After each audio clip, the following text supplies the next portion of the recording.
Então, no julgamento, Jesus também é retratado, né, é tido como o filho do homem. E ele, como filho do homem, ele está em condição humana. Ou seja, tanto em Filipenses 2,9, como em João 5,27 e Mateus 25, 31, 33, se refere à humanidade de Cristo em sua forma glorificada. É como eu falei, de uma forma glorificada. Mas ainda assim ele, em sua natureza humana, é servo em relação ao Pai.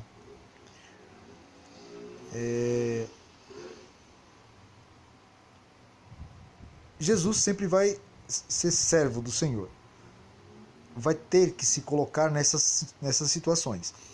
Ele executou o processo, né, de redenção da humanidade quando ele viveu a sua vida sem pecado, né, que aí ele nesse caso ele foi declarado o Cordeiro sem pecado. Então, e aí ele se tornou o objeto perfeito para o plano de redenção da humanidade. Então, ele sendo o homem perfeito, o seu sacrifício foi aceito para que todo aquele que crê em seu sacrifício seja perdoado de pecados.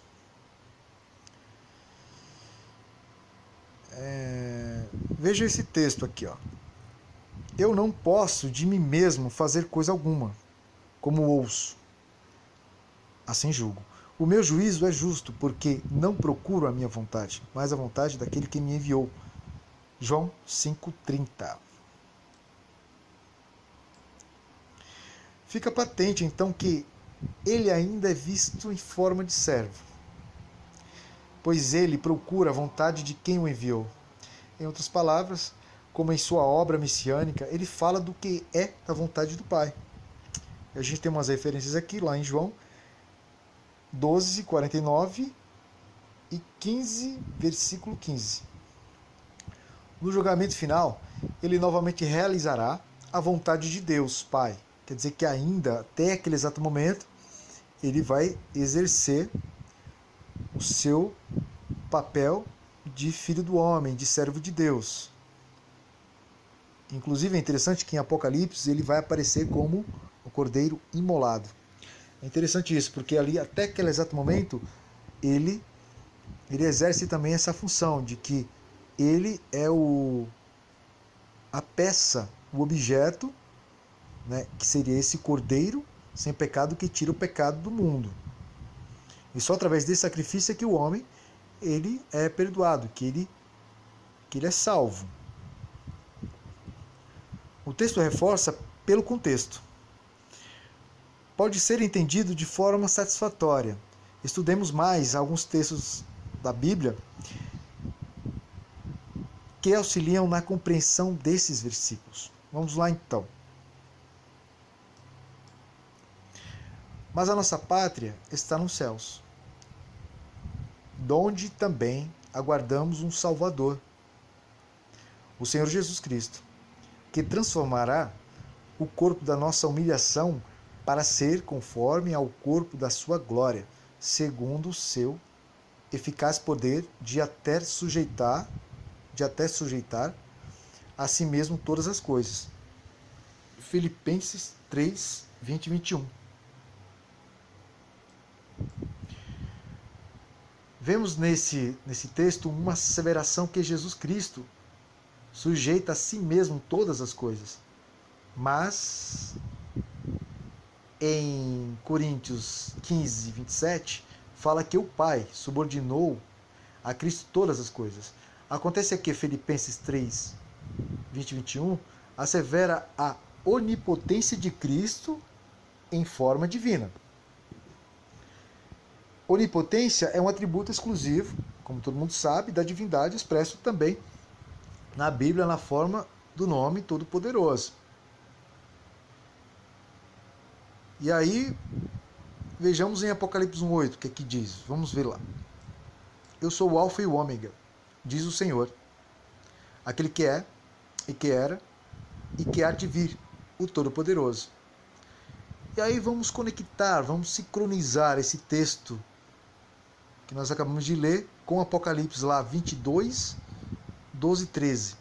Eis que venho, eis que cedo venho, e está comigo a minha recompensa, para retribuir a cada um segundo a sua obra. Eu sou o Alfa e o Ômega, o primeiro e o derradeiro, o princípio e o fim. Quem vem, galera? Quem vem é Jesus. Isso é bem claro. Não adianta alguém falar para mim, mas isso aqui não se refere a Jesus, Jesus já veio. Como tem algumas denominações que acreditam que Jesus já veio, em algumas décadas atrás aí. Mas é uma coisa que a gente não pode negar, e a gente não pode tirar um versículo do contexto, senão vira de pretexto, pessoal. Aí não dá. Então, eu sigo o critério, vou seguir o critério como estou seguindo desde o começo. Eu vou tratar essa passagem aqui dentro do contexto. Então é bem claro que aqui se refere a Jesus. Não adianta as pessoas quererem inventar e querer criar uma situação que não existe. Uma coisa que já está definida, que já está mais que clara. Então, é claro que quem vem é Jesus. Isso também a gente vê em Apocalipse 22, 20. Aquele que testifica estas coisas diz, certamente cedo venho. Amém. Vem, Senhor Jesus. Assim vemos que o Alfa e o Ômega se refere claramente a Cristo. E ao conectarmos esse texto com o Apocalipse 1:8, temos que Jesus é o Deus, o quê? O Deus Todo-Poderoso. E de fato Jesus, ele como igual ao Pai, ele também é Todo-Poderoso. A gente vai ver várias citações na Bíblia falando sobre a sua onipotência. Podemos abordar ainda de outra forma. Veja que em Apocalipse 1:8 diz: aquele que é, e que era, e que há de vir.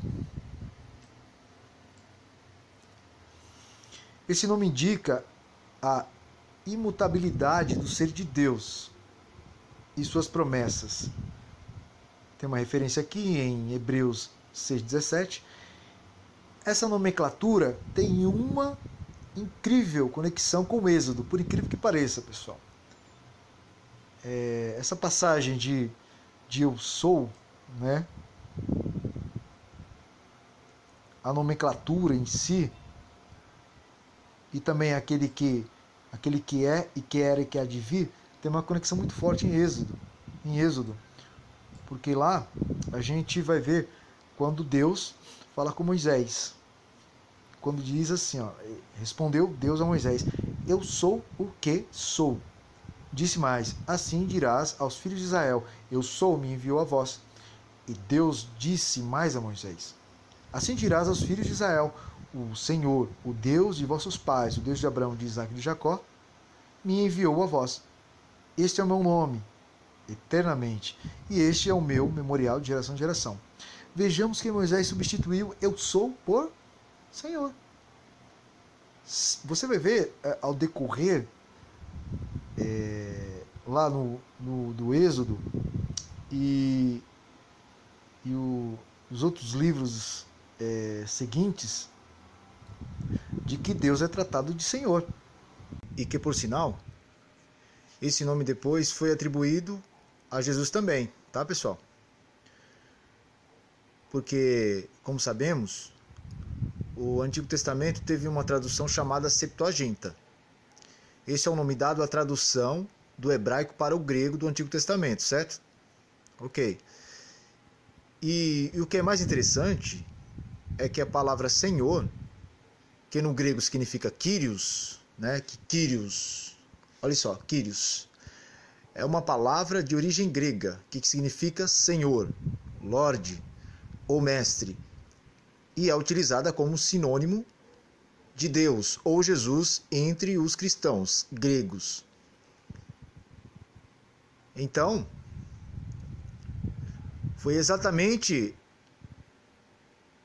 a mesma nomenclatura, o mesmo título dado ao Deus Pai do Antigo Testamento também foi dado a Jesus no Novo. E que nenhum dos escritores do Novo Testamento, né, dos Evangelhos, das Epístolas, de nenhuma forma eles tiveram dúvida disso, né? Eles não tiveram receio, eles não hesitaram de colocar, nossa, então vou ter que colocar o nome de Deus do Antigo Testamento, então a gente vai ter que atribuir a Jesus também. Só que a gente vê claramente de que Kyrios no Antigo Testamento, na Septuaginta, é o mesmo Kyrios também nos Evangelhos e nas Epístolas, ou seja, no Novo Testamento.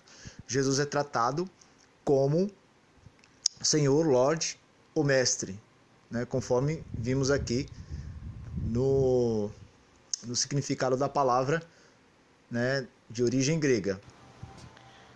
Que tem a palavra Kyrios como Senhor, ela foi entendida pelos cristãos, pelos primeiros cristãos, os primeiros eruditos cristãos, de que os evangelhos eles foram escritos, foi escrito em grego, né? Em grego, e que quando eles observaram, né, a semelhança, era igual. O Kyrios lá na Septuaginta, tratando-se de Senhor, e o Kyrios, que várias vezes Jesus era chamado, no Novo Testamento. É compatível. É a mesma nomenclatura, é o mesmo título dada a essas pessoas, provando de que eles sim têm a mesma importância e igualdade. E claramente a gente vê que eu sou também é uma forma de expressão não só de Deus, do Deus lá do Antigo Testamento, né? Do Deus Pai lá do Antigo Testamento, mas também é uma expressão que nós sabemos que ela também é dita pelo próprio Jesus. Jesus também é o sou, sabia? E que nós encontramos em João 8:58, que também Jesus respondeu-lhes, em verdade vos digo que antes que Abraão existisse, eu sou. Isso nos mostra com clareza que Jesus era aquele que era e que há de vir. Ou seja, uma declaração, uma demonstração que Cristo é o Deus imutável também.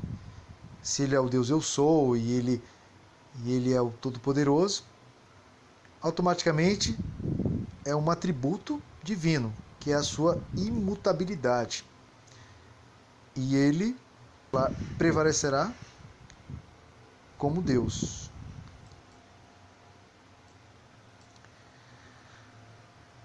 Agora, a gente vai tratar um pouco mais sobre 1 Coríntios 15:27, que se aplica somente à forma humana, já que anteriormente a gente falou bastante sobre a divindade de Jesus, né? A forma divina dele. Agora a gente vai tratar um pouco a humana. E, é lógico, seguindo o critério, né? O critério do contexto. A gente vai falar justamente aqui de Coríntios, capítulo 15, né? No versículo 27. Que aqui se aplica somente à forma humana e nada mais. Não tem nada a ver com relação à divindade de Jesus aqui. Que entenda aqui de que Jesus, ele também, em essência, é inferior ao Pai. A ideia de que o Pai é mais poderoso que o Filho é um erro. Isso aí é tanto dito que em Filipenses 3:21, que Deus, Filho, subordinou todas as coisas a si mesmo. Como Deus, Pai, é dito que também subordinou todas as coisas. Assim vemos a igualdade clara de Cristo, em sua forma divina, com o Pai.